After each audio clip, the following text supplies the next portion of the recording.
Hi, I'm Jack Reed. Thank all of you for the outstanding work you do, for being always ready, always there. National Guard technicians are a vital part of critical operations at home and abroad. I especially want to thank General President Terry O'Sullivan and two fellow Rhode Islanders and friends, General Secretary Treasurer Armin Sabatoni and Vice President Vincent Massino, for their outstanding leadership.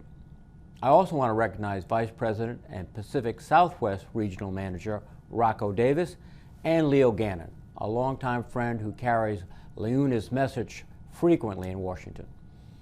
As the ranking member of the Armed Services Committee, I work on behalf of citizen soldiers like you and all the men and women who proudly serve. The National Guard is an essential element of the total force, including drilling reservists, civilians, and civilian technicians. You attend weekend drills and training, rapidly respond to domestic emergencies, and since 9/11 have deployed over and over again to Iraq, Afghanistan, and elsewhere, defending freedom around the world. A little more than 4 years ago, I addressed your national convention. At the time, the Pentagon was in the midst of reviewing the technician program, and we ensured that your voices were heard in that process. I also promised that when that review was completed, I would study the results to ensure technicians were treated fairly.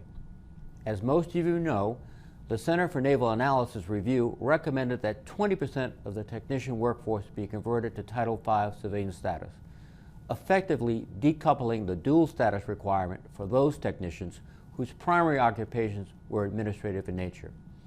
I concurred with the CNA's recommendation, and in the 2016 defense bill, Congress required that this population be converted. Now, these civilian employees will have all the rights and privileges that every other federal civilian employee enjoys.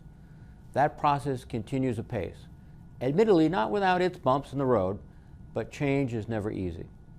Many of you also asked, what about the remaining 80%? Well, in last year's defense bill, I'm proud to say that we accomplished a long-standing goal of ours, and yours, when Congress enacted the provision of full employment and whistleblower rights to dual status technicians. This includes the right to appeal adverse personnel actions to the Merit Systems Protection Board and the Equal Employment Opportunity Commission. I pledge to continue fighting for you in Congress, just as you continue to fight for us all over the world. Thank you again for your service. I look forward to an update from your spring conference and to continuing our work together. All the best.